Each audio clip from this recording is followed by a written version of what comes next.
द्वितीय वर्ष के विद्यार्थियों का आज की कक्षा में स्वागत है। आज मैं आपको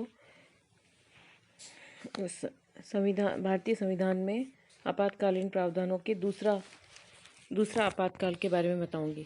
राज्य में संवैधानिक तंत्र के विफल होने पर संविधान के अनुसार संघीय सरकार को यह उत्तरदायित्व सौंपा गया है कि वह प्रत्येक राज्य की बाहरी आक्रमण तथा आंतरिक अशांति से रक्षा करेगा तथा यह सुनिश्चित करेगा कि प्रत्येक राज्य की सरकार संविधान के उपबंधों के अनुसार चलाई जाती है। अनुच्छेद 356 के अनुसार अगर राष्ट्रपति को राज्यपाल के प्रतिवेदन पर या किसी अन्य प्रकार से समाधान हो जाए कि ऐसी परिस्थितियां पैदा हो गई हैं कि किसी राज्य का शासन संविधान के उपबंधों के अनुसार नहीं चलाया जा सकता है, तो वह संकट काल की घोषणा कर सकता है। ऐसा संकट घोषित करने की विधि वही है जो प्रथम प्रकार के संकट की घोषणा के लिए है। संसद के द्वारा एक बार प्रस्ताव पास कर राज्य में 6 माह के लिए राष्ट्रपति शासन लागू किया जा सकता है।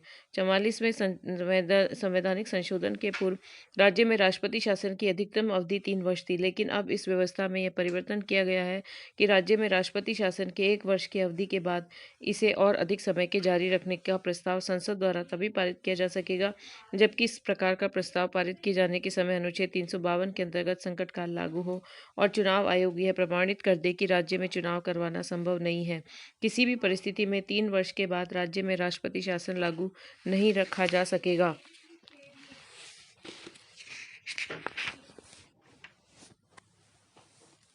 घोषणा के संवैधानिक प्रभाव। अनुच्छेद 356 के अंतर्गत की गई घोषणा के संवैधानिक परिणाम इस प्रकार होंगे। पहला, राष्ट्रपति यह घोषित कर सकता है कि किसी राज्य की विधायिका शक्ति का प्रयोग केंद्रीय संसद करेगी। संसद ऐसे व्यवस्थापन की शक्ति राष्ट्रपति को प्रदान कर सकती है अथवा उसको यह अधिकार दे सकती है कि वह यह शक्ति किसी और अधिकारी को प्रदान कर दे। दूसरा, राष्ट्रपति किसी भी राज्य अधिकारी की कार्यकारिणी शक्तियों को हस्तगत कर सकता है। राष्ट्रपति उद्घोषणा के उद्देश्य की पूर्ति के लिए उच्च न्यायालय की शक्ति को छोड़कर अन्य समस्त शक्ति अपने हाथ में ले सकता है। जब लोकसभा की बैठक नहीं हो रही हो उस समय राष्ट्रपति राज्य की संचित निधि से व्यय के लिए आदेश दे सकता है। पांचवा, संकट की अवधि में राष्ट्रपति संविधान के अनुच्छेद 19 द्वारा प्रदत्त स्वतंत्रताओं पर रोक लगा सकता है और उसके द्वारा जीवन तथा शारीरिक स्वाधीनता के अतिरिक्त अन्य अधिकारों के संबंध में संवैधानिक उपचारों के अधिकार का भी अंत किया जा सकता है। व्यवहार में संविधान के इन उपबंधों का अब तक 110 बार प्रयोग किया जा चुका है। पहली बार 1951 में पंजाब में भार्गव मंत्रिमंडल के पतन के कारण ऐसी उद्घोषणा की गई थी। उसके बाद 1952 में पेप्सू राज्य में, 1954 में आंध्र में, 1956 में ट्रावनकोर कोचीन, 1956 में केरल, 1961 में उड़ीसा, 1966 में पंजाब और 1967 को राजस्थान और इसके बाद पश्चिम बंगाल, बिहार, उत्तर प्रदेश, मध्य प्रदेश, हरियाणा, पंजाब, कर्नाटक, गुजरात राज्य में संकटकालीन घोषणा लागू की गई है। इन घोषणाओं के साधारणतः इन राज्यों में राजनीतिक अस्थिरता के कारण ही की गई थी और राष्ट्रपति द्वारा की गई घोषणाओं का आधार प्रमुख रूप से राज्यपाल का प्रतिवेदन ही था। इनमें से 13 जुलाई 1959 को केरल राज्य में संकट काल की जो घोषणा की गई और 13 मार्च 1967 को राजस्थान में राष्ट्रपति का जो शासन स्थापित किया गया वह विशेष आलोचना का विषय रहा है। 1967 में चतुर्थ आम चुनाव के बाद उत्पन्न राजनीतिक अस्थिरता की स्थिति में अनेक राज्यों में इस संकटकालीन स्थिति का उपयोग किया गया।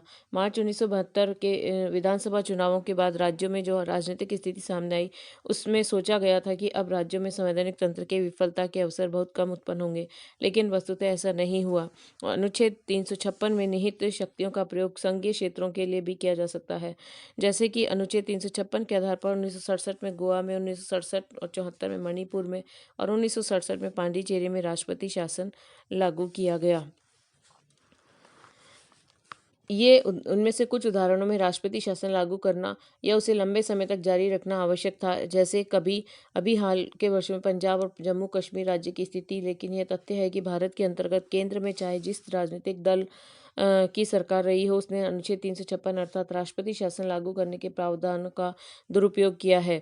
यह तथ्य है कि अब तक 356 जिसके अंतर्गत राज्य में राष्ट्रपति शासन लागू करने का प्रावधान है का बहुत अधिक प्रयोग किया गया है।